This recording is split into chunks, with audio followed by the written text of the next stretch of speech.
আসসালামু আলাইকুম।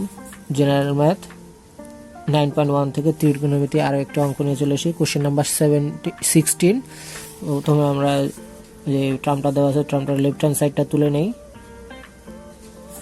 Left hand সাইডে আমাদের আছে হচ্ছে sec a plus tan a divided by cosec a plus cot a। এখন আমরা যেহেতু এখানে প্লাস দুইটাই আছে, তাহলে আমরা অল্টারনেটিভ কিছু নিয়ে বোথ সাইডে মানে একই জিনিস নিয়ে যদি মাল্টিপ্লাই করি, তাহলে এখানে কি 1 চলে আসে। তাহলে আমরা এই টার্মটাকে এভাবে রেখে দেই।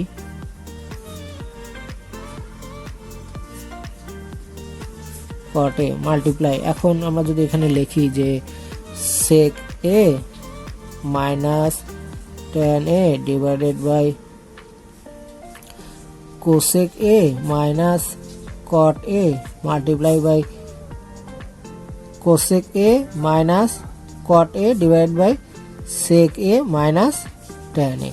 এখন দেখো এই দুটো কাটাকাটি গেলে কিন্তু 1 মানে আগের টার্মটাই চলে আসে। এখন এটা এই দুটাকে যদি মাল্টিপ্লাই করি তাহলে এখানে আসে হচ্ছে sec square a minus tan square a, আর নিচে আসে তোমার হচ্ছে cosec square a minus cot square a, আর এই পাশে এই টার্মটা থেকে যাচ্ছে, এই টার্মটা থেকে যাচ্ছে।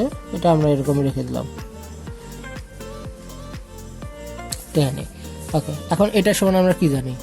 sec square a minus tan square a সমান আমরা জানি 1, আবার cosec square a minus cot square a সমান আমরা জানি 1।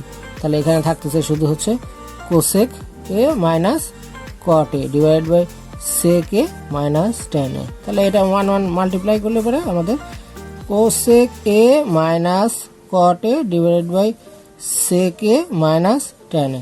দেখো আমাদের রাইট হ্যান্ড সাইডে কিন্তু এটাই দেওয়া আছে, রাইট হ্যান্ড সাইডে এটা দেওয়া, তার মানে কি আমাদের left hand side right hand side proved হয়ে গেল। বুঝতে পারছি? কোনো কিছু না থাকলে আমরা অতিরিক্ত নিয়ে এসে সেটা দিয়ে ক্যালকুলেশন করতে পারি।